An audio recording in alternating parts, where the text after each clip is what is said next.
Hey folks, Andy Allen here for Applied Shotokan. Today I'm really excited to show some footage of a recent Kyu grading. So I've recently left my big Shotokan organization in favor of the World Combat Association, or the WCA. To become part of that particular group, I had to write my own curriculum according to all their numerous criteria.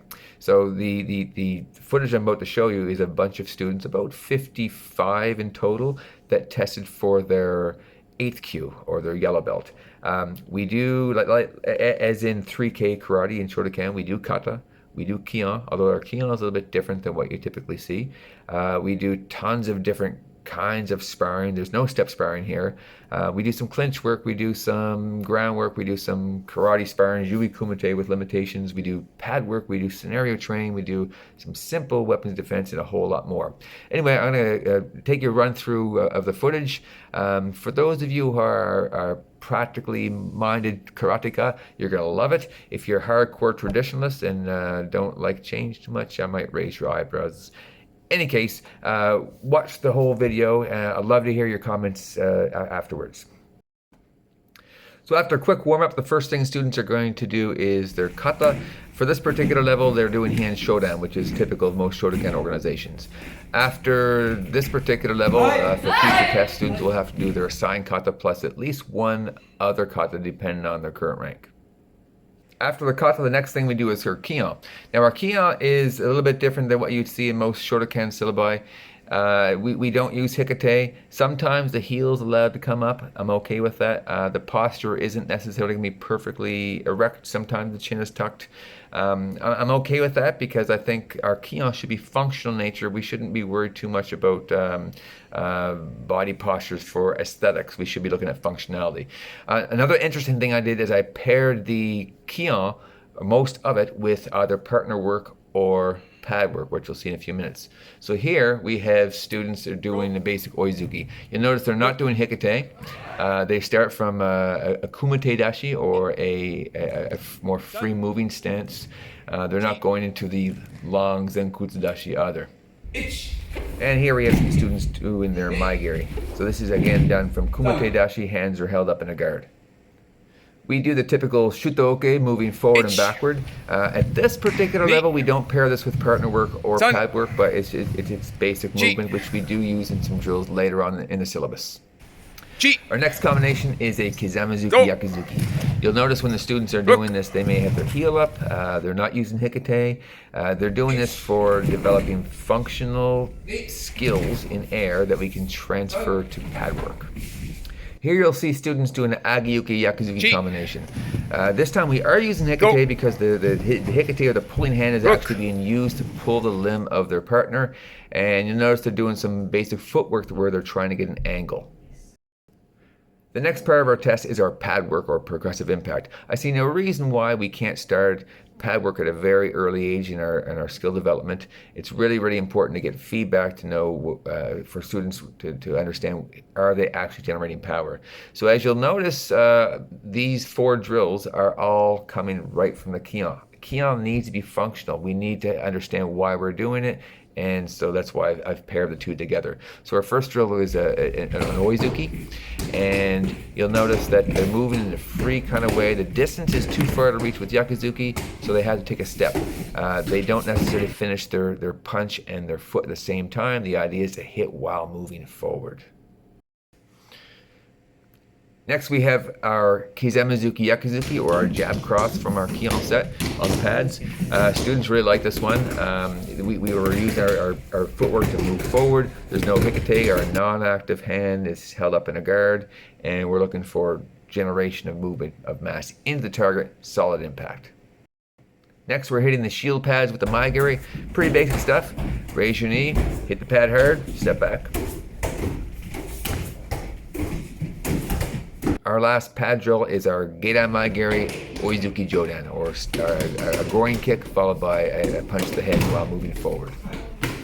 The next section of our test is our Kumite and Tegumi drills. These are preset drills. They're not necessarily done with resistance. The first one we have here is a little gripping drill. So we start with a neutral grip. Both partners have a collar tie. First partner has to get an overhook, and then the other partner has to escape. They kind of take turns getting the overhook and escaping from the overhook. This is followed by a one-touch pass. So this is great for developing some basic footwork. We have each student moving forward and back in sugiyashi, and they are punching with a yakuzuki, and they're doing a one-touch pass as they move straight back and then return with another yakuzuki of their own, loops over and over and over. Great for developing lots of practice. So this drill you saw in the Kihon set earlier in the video, we have a two-touch pass using agyuke. So the chambering hand, if you will, is the actual block, followed by the bridge of the agyuke. We pull it down using the hikite, then we reach across from our angle established and hit the pad. Here we have a quick little drill. We have one partner attacking with maigiri chudan, or stomach front kick, and the other partner defending. We have I guess you'd call it a soto gedanuki, or outside low block, followed by yakuzuki. Our next section is bunkai. This first one, I really love it. Kids love it. We spend a fair bit of time, as you'll see. The students are quite good at it. This is for Heian shodan movements 1 through 4. We have we start with our arms kind of crossed. We establish an angle, yank the arm down, reach across, punch the pad, which represents the head, of course. Grab the chin, carefully do a little bit of a neck crank, a little bump of the hips, throw the head to the ground, and followed by a hammer fist strike. This is another great bunkai drill. This uses movements 4, 5, and 6 from Heian shodan. So the hammer fist strike is actually used to clear the arm. The oizuki is to the head, of course, and the chambering of the giranburai is actually used as an elbow strike to the jaw, following immediately after the jodan punch. And the giranburai for movement 6 is used as a takedown accompanied with a bit of a hip bump. This is kind of a fun part of the test. We're looking at the preemptive strike. So we have, this is my partner in crime, Jake Crawford. He's very good at this. So he throws out a scenario at the students. The kids kind of have to kind of roll with it. They know it's coming, they just don't know when. It could be in halfway through the Kihon set. It could be during the Bunkai. And he just kind of picks one student at a time to kind of pick on throughout the test. So the idea here is he gets verbally aggressive. He might make some threats to students, and they have to try to get a fence up and try to verbally de-escalate the best they can. Jake, of course, isn't going to back down. He's going to keep being aggressive. And they have to use their preemptive strike, which is paired with some body language and an open-ended question, preferably starting with the word why. Why can't we talk about this? When the assailant is a bit confused and is stumbling for his words, that's the time to strike and run away. Next we have Newaza, or throwing techniques. There are 2 throws students have to know at this level. The first one would be ogoshi, or your basic death throw. So our uki stands compliant with 2 hands up. The tori has to make an entry, show some good kuzushi or some off-balancing techniques, and get the hip in the right position and execute the throw. So our next throw is osotogari, or as Funakoshi would call byobadaoshi, to top a folding screen. Unfortunately, I don't have any footage of this, so you have to settle for myself doing a little demonstration here. So we do this one from a clinch. From the clinch, we have an overhook. We use a bicep bump, reach the leg, and take them down to the ground. Newaza, or groundwork, is always a favorite for the students. Here we have a nice looping flow drill. We have one person starting off in full mount. The other person on the bottom has to do a bridge and roll sweep, and that's followed by the other person doing a scissor sweep, another bridge and roll, and the person on top is going to pass guard to full mount, and then the drill just loops over again with the rolls reversed. The other Newaza drill we do starts with one person in the other's guard. The person on bottom does a scissor sweep where they get full mount. From there, they establish a high mount and roll the face over and do an armbar. Next part of our test is a great one. It's our live training component. I personally believe that everyone at every level should do some live training at some point. So live training you can define as using techniques against resistance. So instead of our step sparring where we make these long stances with a completely overly compliant partner, we have someone trying to resist what we're doing. So the first thing we do is Yui Kumite, or our karate sparring. Now at this level, they're only allowed to do straight punches. They're not allowed to do kicks until the next level when students are testing for their orange belt or their 7th Kyu. And also later on, things get progressively more open. Students can start using sweeps, and eventually things become kind of all in, where you can strike, you can clinch, you can throw, you go to the ground, and so on.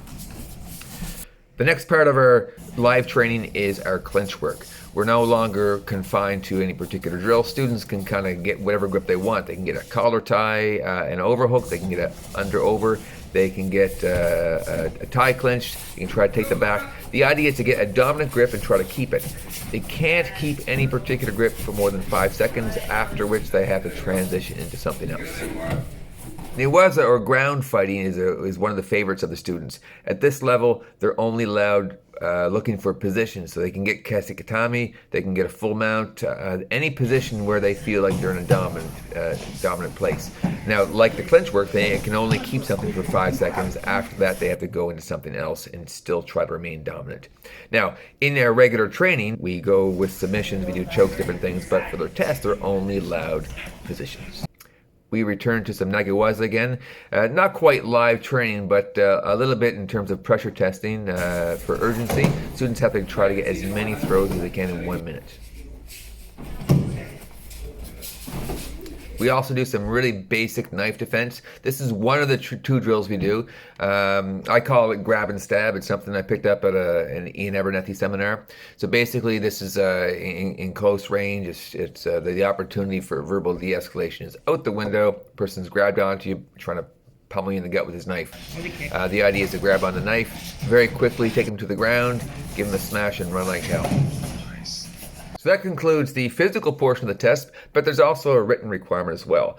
One thing the students have to do is write about dojo-kun, and they have to basically understand what it means to seek perfection of character, be faithful, endeavor, and so on, both historically and in kind of a present-day context.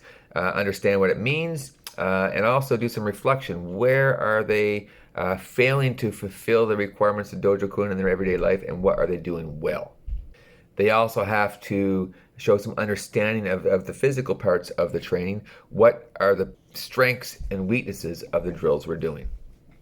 And the final part is understanding of Canadian Criminal Code of Conduct as it relates to self-defense.